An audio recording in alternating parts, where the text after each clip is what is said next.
Alhamdulillah, bersyukur ala nikmatillah, wala haula wala quwwata illa billah.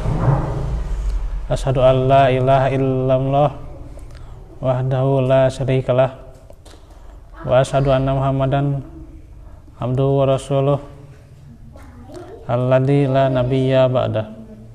Alhamdulillah, ikhwatu fillah, kita di majelis ilmu yang akan kita lanjutkan pembahasan tentang mutiara hadis.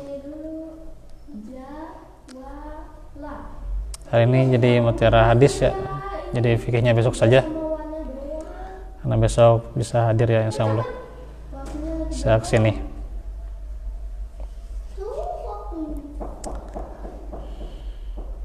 Hadis yang kita pelajari tentang agama adalah nasihat ya. Ad-dinun nasihah.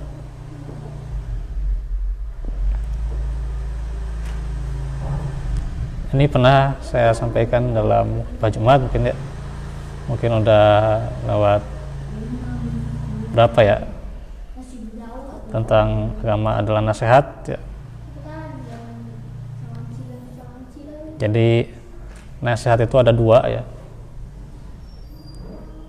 Nah nanti nasihat yang kita bahas itu adalah tentang keikhlasan ya.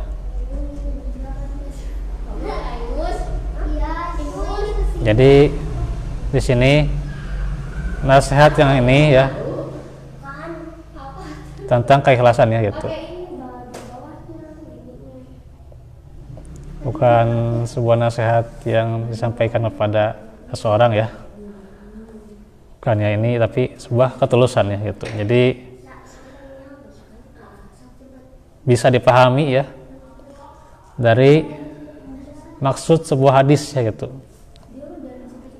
Yang dikhawatirkan ketika menjelaskan hadis ini ya, disangkanya nasihat kepada seseorang ya. Ini ya suka kadang keliru gitu ya. Nah ini makanya perlunya studi Islam ya, untuk mendalami hal-hal seperti ya metodologi hadis ya, gitu. Hadisnya dari Abu Ruqayyah Tamim bin Aus ad-Dari radhiyallahu anhu bahwa Nabi sallallahu alaihi wasallam sabda, ad-dinun nasihah. Qulna liman qala lillah wali kitabi wali rasulih wali ummatil muslimin wa ammatihim.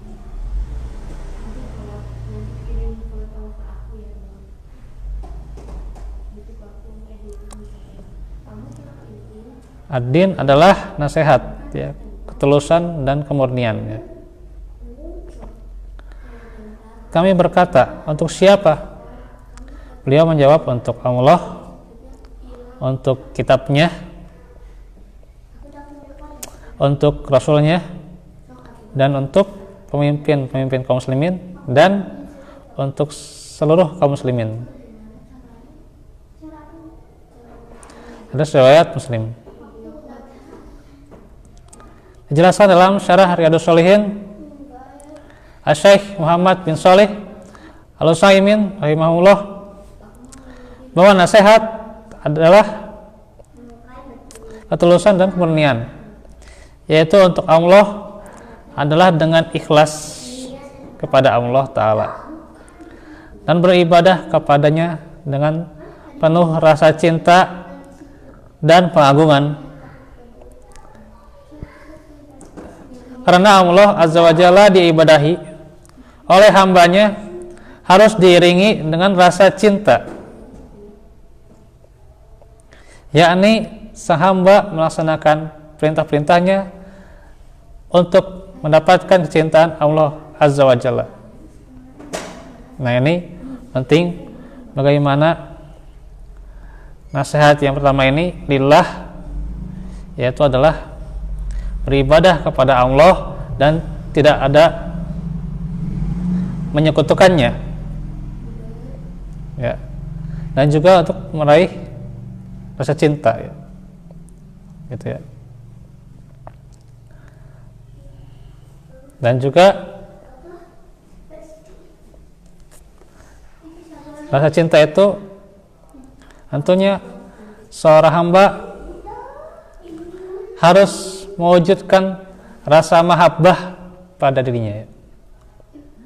Yang mahabbah itu adalah diantaranya manisnya iman, ya. Ini juga sudah disampaikan juga, ya, bagaimana mahabbah itu manisnya iman, ya, gitu. Ini pernah disampaikan di As-Salam, ya, tentang mahabbah.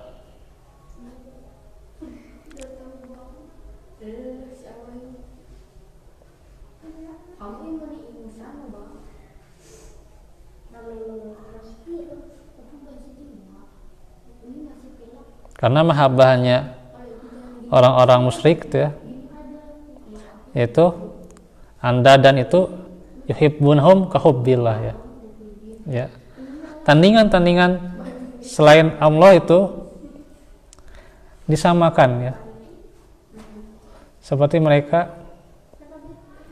cinta kepada Allah, ya, gitu, disamakan gitu.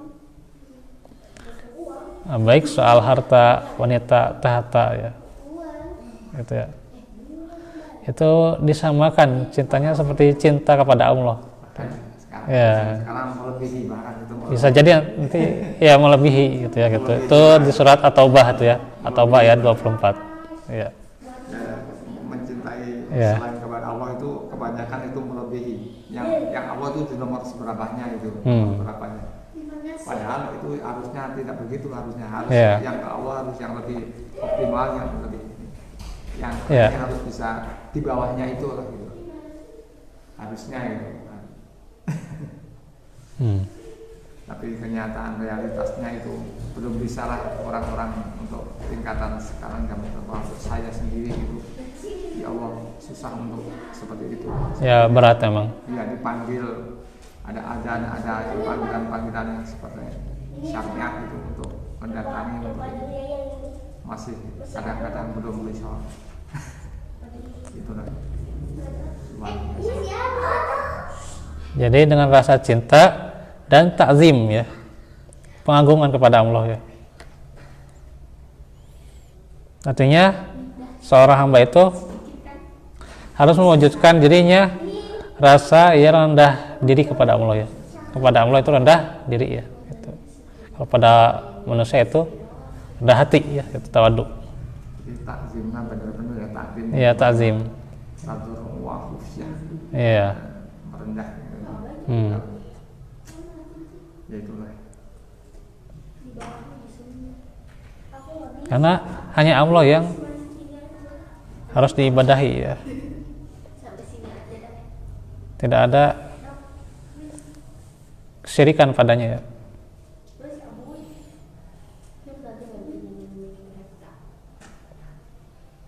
Adapun orang yang beriman, walladzina amanu asyaddu hubbalillah, itu. Mereka itu sangat cinta, ya, kepada Allah itu dengan cinta yang luar biasa, itu, ya, gitu. Ini pernah dijelaskan juga di sunnah, itu, ya, gitu. Tentang rasa cinta, ya, bagaimana hubunganlah kunci bahagia, gitu, ya.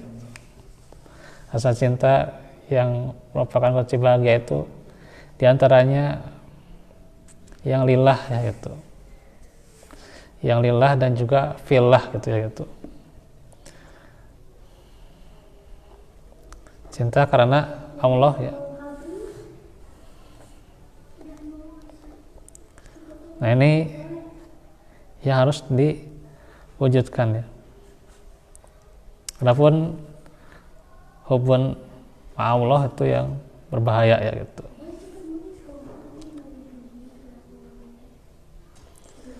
Karena dia mencintai sesuatu, ya, sama, gitu, bahkan melebihi, ya, itu. Gitu.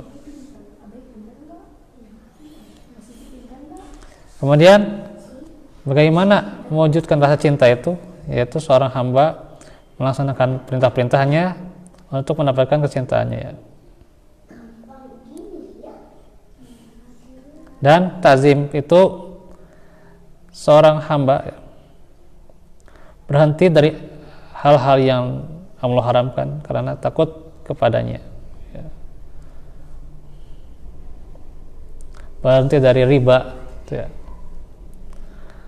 Berhenti dari kemaksiatan ya. Berhenti dari pergaulan yang tidak benar.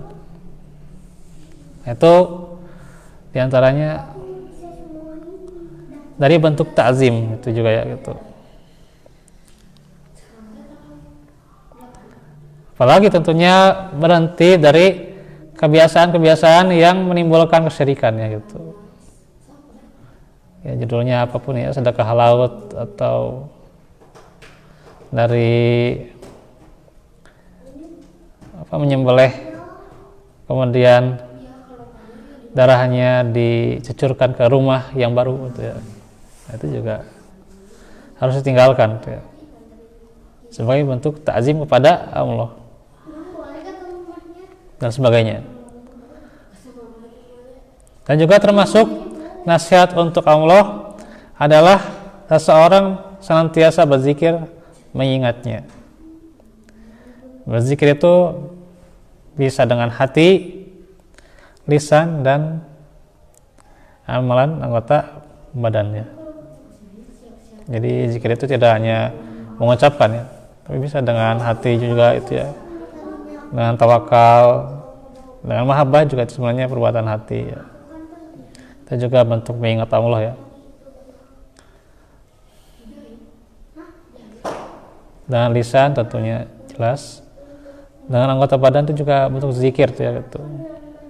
Seseorang berada di jalan Allah itu juga zikir ya gitu.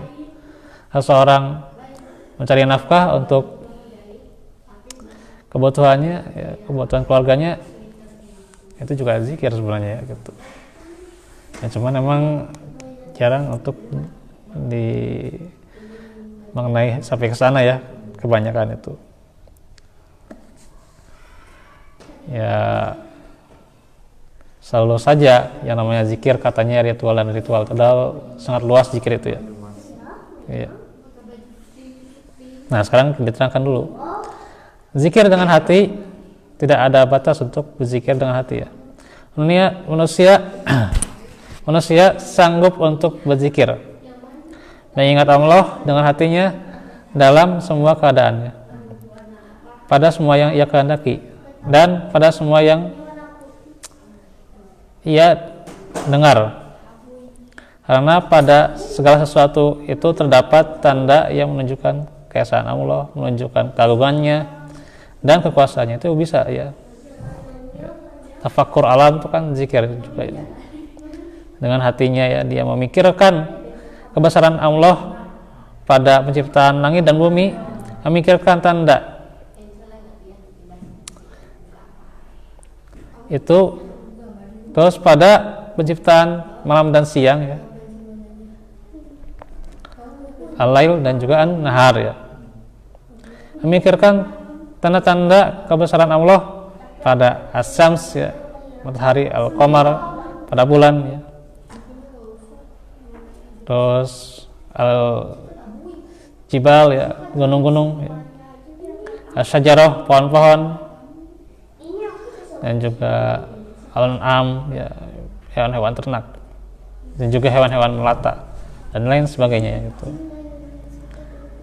Nah ini akan menghasilkan zikir kepada Allah ya gitu.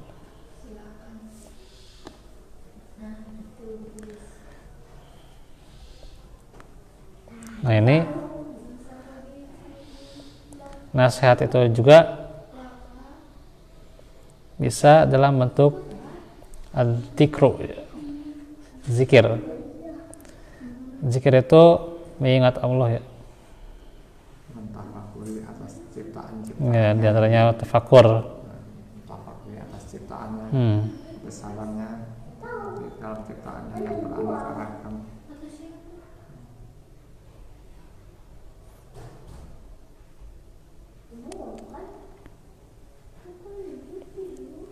Nah, nanti ini sebenarnya masih panjang ya.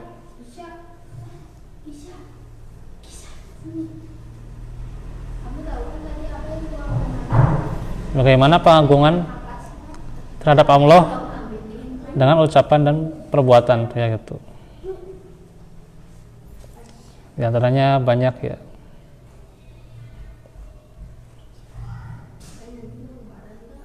Dalam beberapa ibadah, di antaranya ibadah kurban.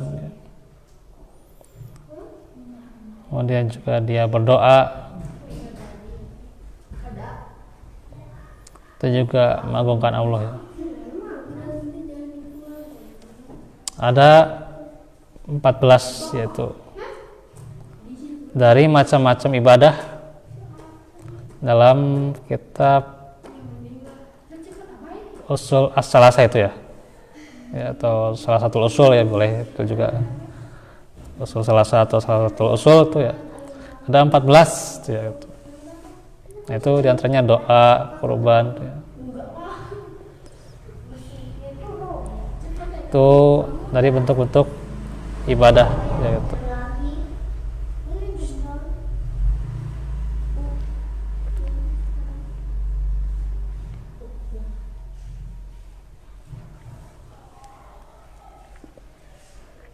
Dan tentunya ibadah itu bisa diwujudkan dengan senantiasa taqarrub ila Allah dan juga dengan ihsan yaitu. Maka ihsan itu juga merupakan ibadah yaitu. Ibadah juga dengan syukur itu ya. Rasa syukur itu ya, itu merupakan ibadah itu ya.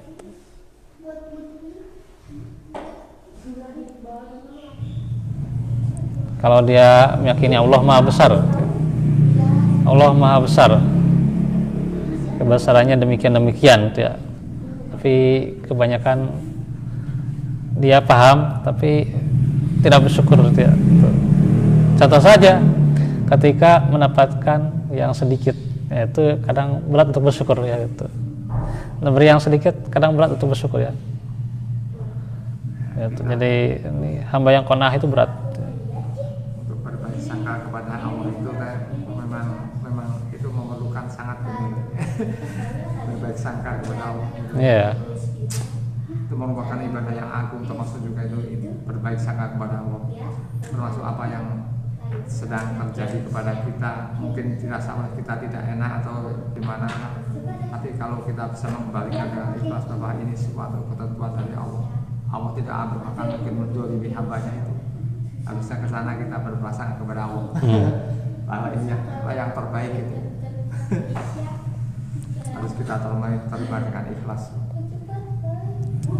Kemudian Syekh Muhammad bin Shalih menjelaskan, di antara nasihat untuk Allah adalah kecemburuan seseorang. Hendaknya kecemburuan dia itu didasari karena Allah ya, yaitu dia cemburu karena Allah apabila perkara-perkara yang Allah haramkan dilanggar. Sebagaimana Nabi SAW berbuat demikian, yaitu Nabi tidak pernah membalas karena membela urusan pribadinya ya gitu. Jadi bukan karena urusan pribadi, tapi ada hal yang lain, yang apapun yang dia ucapkan manusia tentang diri beliau tidak membalas untuk membela urusan pribadinya gitu. Masya Allah ya. Kadang kita masih ada ya urusan pribadi kelompok itu kan begitu terlalu diutamakan ya. Itu ya, yang namanya KKN itu agak susah juga ya.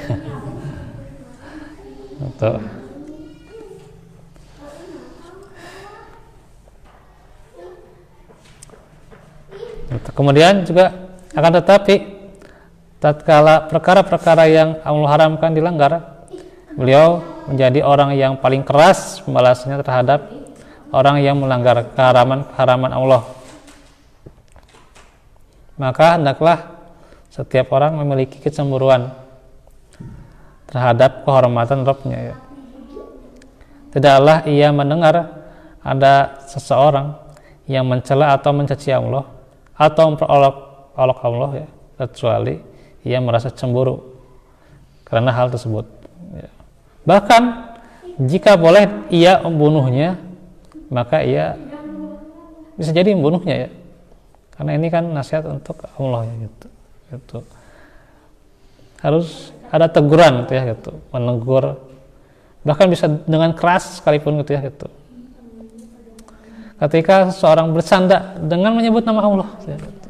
Ini apalagi ya zaman sekarang itu ya, rada hari gitu kan, tapi harinya tuh menyebut nama Allah gitu ya, gitu. Kadang-kadang kita sepertinya bercanda tanpa kita terasa, Ya. padahal bicara harus, yang di sana harus pakai ilmu. Kita bicara seenaknya aja, padahal kita akan mendapat tuntutan, itu akan dituntut oleh Allah, padahal apa yang kita ucapkan itu berat gitu. Iya. Berat gitu. Bahkan dalam surat At-Taubah itu kan sampai qad kafartum ba'da imanikum ya. Jadi bisa jadi dihukumi kafir itu ya, gitu. Itulah Karena yang candaannya itu ya, gitu. memang sangat tepat kalau seandainya kullu khairan aw yasmut, kalau nggak bisa kita berkata yang baik, lebih baik diam teh, benar gitu. Benar. Iya. Apalagi kita bicara tanpa ilmu masalah agama, apalagi aduh luar biasa tanpa ilmunya. Bahkan di radio saya pernah mendengarkan, seandainya ada yang menyampaikan masalah agama itu yang bukan berdasarkan dari Al-Quran dan Sunnah, itu yang ini bisa itu diprotes itu, dan itu bukan merupakan suatu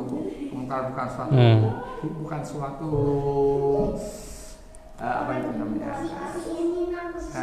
gibah, bukan gitu. Kalau seandainya mengungkit seorang pendakwah tapi menyampaikannya bukan berdasarkan ilmunya, yang Ya harus jadi Allah alam. bukan menggibah itu, membicarakan itu. Iya. Walaupun tentunya kalau pada tempatnya gitu ya, pada tempatnya itu lebih bijak mungkin ya, gitu. Ya, itulah. Luar biasa. Nah ini nanti masih panjang ya, nanti kita akan lanjut di kesempatan berikutnya ya. Jadi untuk fikih besok ya, karena besok karena peserta saya di luar kota ya, jadi untuk besok itu sorenya nggak jadi pesarap ya, karena beliau ada kepentingannya lain gitu ya, sehingga saya bisa maghrib di sini ya, insyaallah. Walafu minkum barakallahu fikum. Rabbana atina min ladunka rahmah wa hayyi lana min amrina rasyada. Rabbana hab lana min azwajina wa dzurriyyatina qurrata a'yun waj'alna lil muttaqina imama. Rabbana atmim lana nurana waghfir lana innaka ala kulli syai'in qadir wa tub alaina innaka antat tawwabur rahim. Subhanaka Allahumma bihamdik asyhadu an la ilaha illa anta astaghfiruka wa atubu ilaik. Alhamdulillahirabbil alamin. Wassalamualaikum warahmatullahi wabarakatuh.